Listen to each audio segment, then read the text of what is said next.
So guys,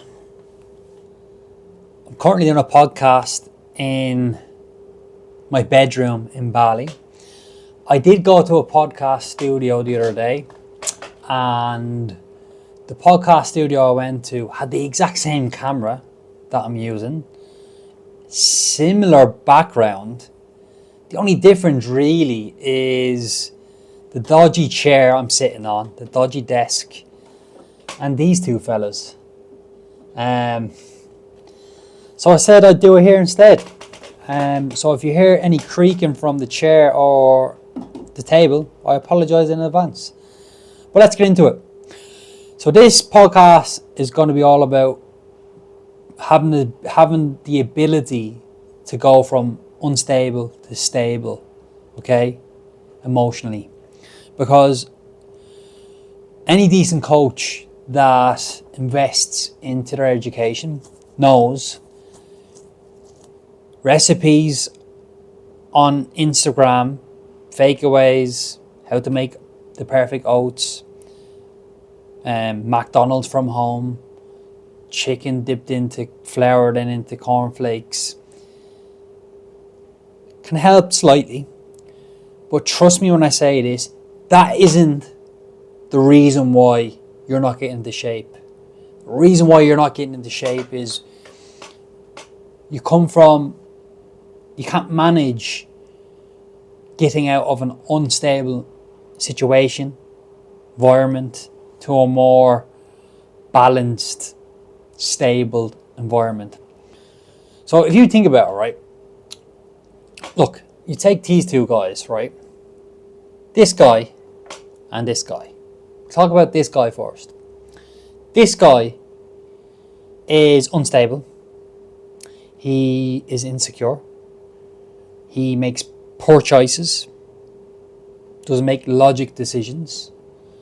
This guy is emotionally stable.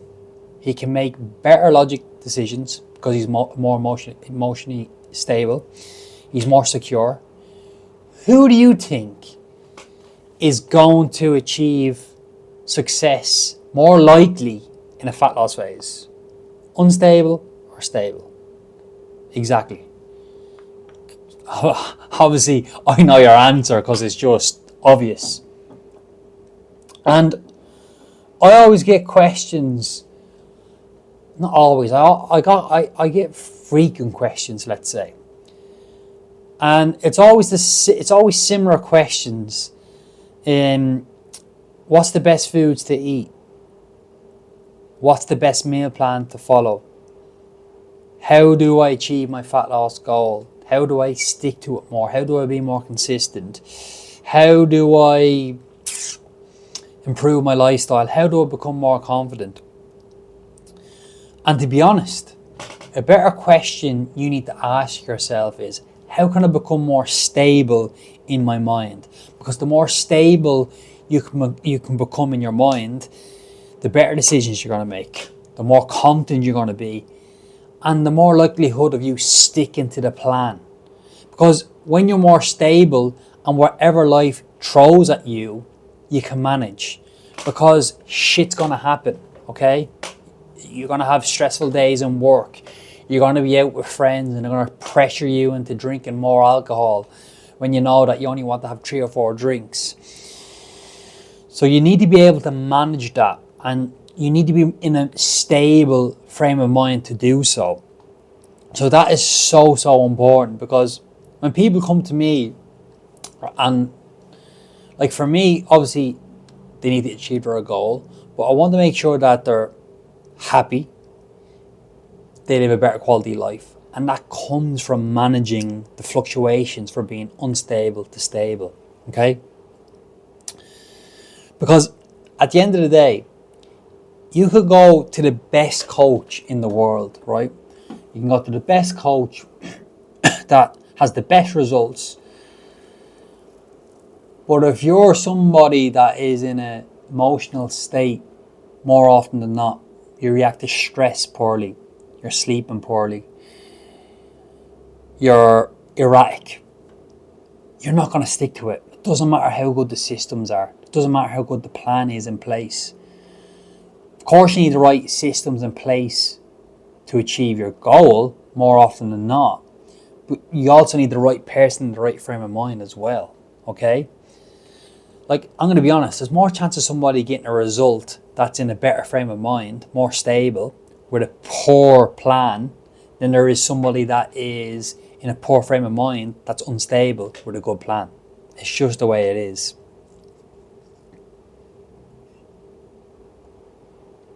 So, like I said, obviously, you can't always be stable. It's just shit happens, as I said. It's stuff that's going to happen in personal life, your family life,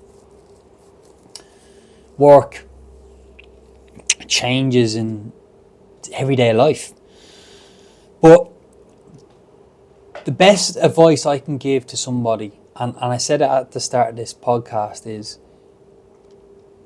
better questions to ask yourself is not the best recipes.